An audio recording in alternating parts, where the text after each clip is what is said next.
Assalamualaikum warahmatullahi wabarakatuh. Selamat pagi anak-anak. Bagaimana kabarnya hari ini? Semoga kalian selalu diberi kesehatan dan selalu semangat untuk mengikuti pembelajaran pada hari ini dalam mata pelajaran PPKN.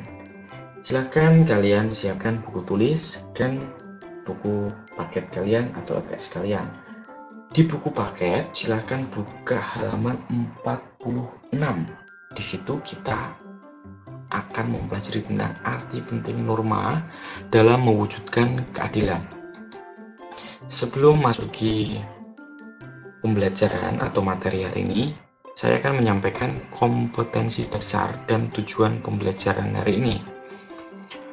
Kompetensi dasar di 3.2 yaitu memahami norma-norma yang berlaku dalam kehidupan bermasyarakat untuk mewujudkan keadilan. Sedangkan tujuan pembelajaran yaitu mendeskripsikan peran norma dalam mewujudkan keadilan dalam masyarakat. Oke, kita hari ini masuk di subbab kedua atau subbab B di bab 2, yaitu membahas tentang arti penting norma dalam mewujudkan keadilan. Arti penting norma. Interaksi yang dilakukan manusia senantiasa didasari oleh norma yang berlaku di masyarakat. Nah, norma ini itu sudah melekat dalam kehidupan masyarakat. Nah, norma itu dapat mewujudkan keadilan. Nah, untuk mewujudkan keadilan, itu setiap orang harus mematuhi norma yang berlaku di masyarakat. Keadilan itu apa? Keadilan merupakan perlakuan yang sesuai dengan hak-haknya dan tidak diperlakukan secara sewenang-wenang.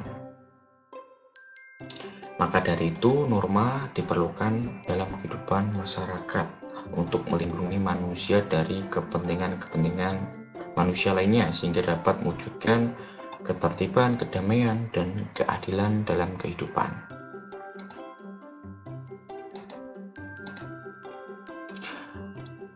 Norma dalam masyarakat itu terbentuk karena adanya perbedaan individu.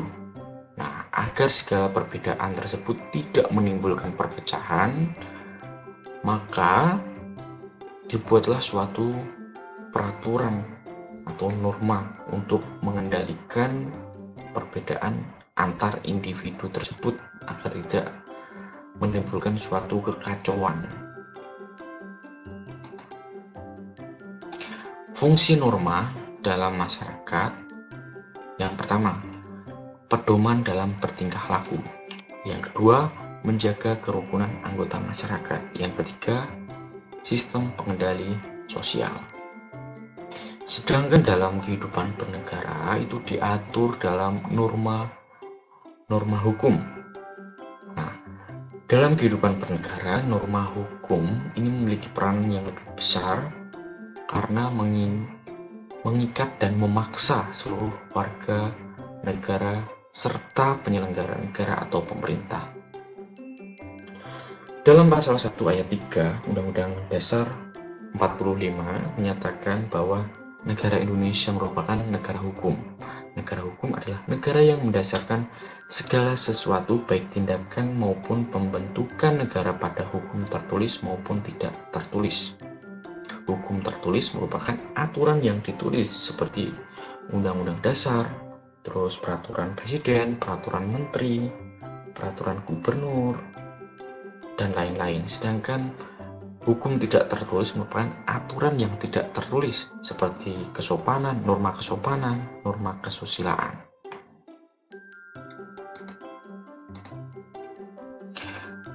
Menurut AVDC, negara hukum itu mengandung 3 unsur.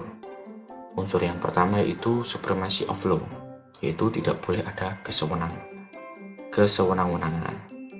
Yang kedua yaitu equality before of law, yaitu di hadapan hukum semua orang itu sama tanpa melihat status kedudukannya, baik itu rakyat maupun pejabat maupun seorang raja. Jadi di hadapan hukum semuanya sama, kalau salah ya dihukum.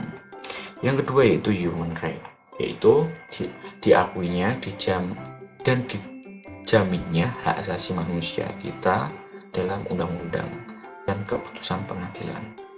Nah, norma hukum ini itu tidak dapat berjalan sendiri.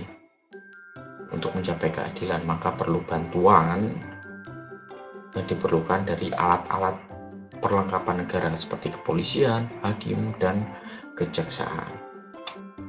Tugas kepolisian itu mencegah dan menanggulangi aksi kejahatan dan gangguan kejahatan. Hakim bertugas untuk menyelesaikan segala permasalahan dan memutuskan suatu perkara.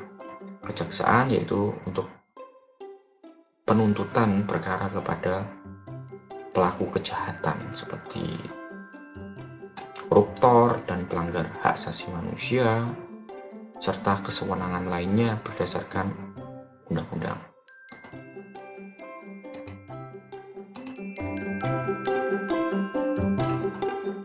Untuk mewujudkan keadilan merupakan salah satu tujuan dari hukum. Jadi hukum itu salah satu tujuannya yaitu mewujudkan keadilan.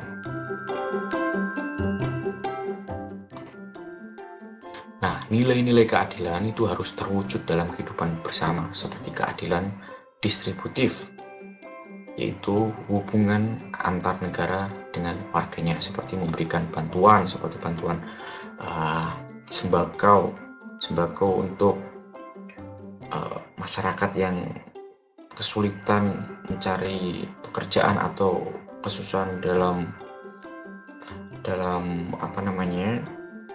menjalani kehidupan mereka sehari-hari, maka diperlukan bantuan sembako untuk bahan pokok, untuk memasak, untuk makan, dan sebagainya. Selanjutnya yaitu kesejahteraan, seperti memberikan kesejahteraan kesehatan terhadap masyarakat.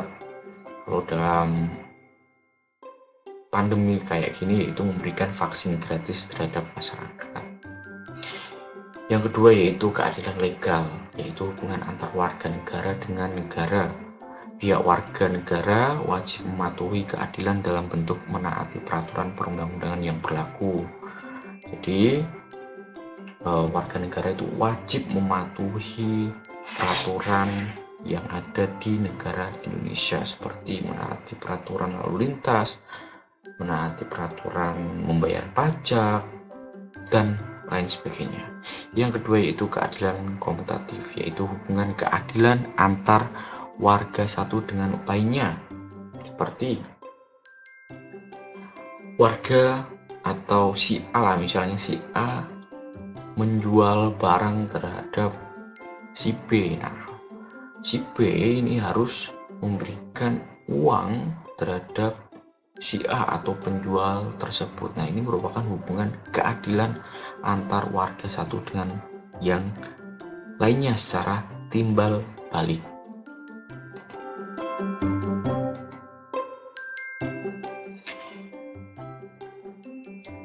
Yang terakhir yaitu subbab C, ya, ini merupakan subbab terakhir di bab 2 tentang perilaku norma dalam kehidupan sehari-hari. Norma kesusilaan, norma kesopanan, norma hukum itu akan selaras apabila pelaksanaannya itu dilandasi dengan nilai-nilai ketuhanan.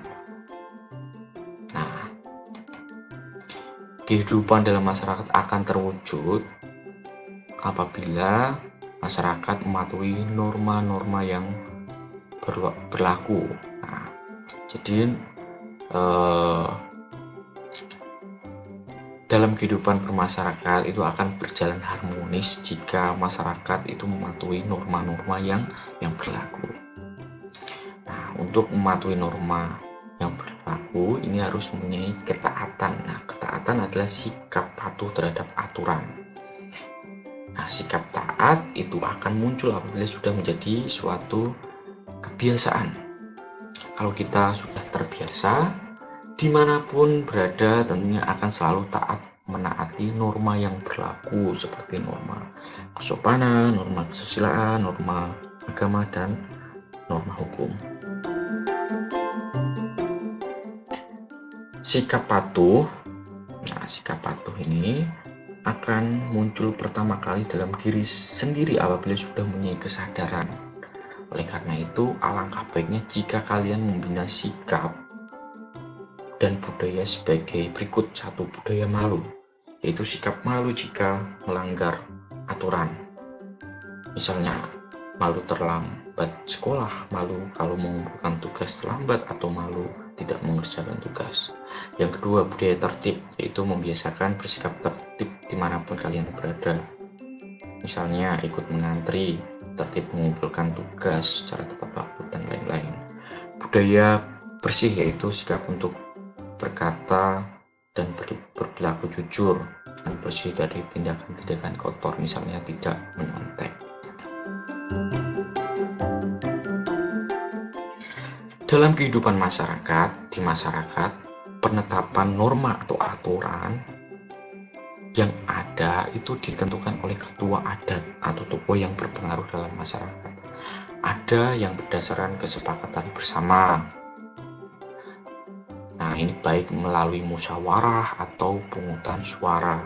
Kenyataan tersebut dapat dijumpai dalam kehidupan masyarakat seperti pemilihan kepala desa atau pemilihan ketua RW atau RT. Termasuk dalam lingkup sekolah seperti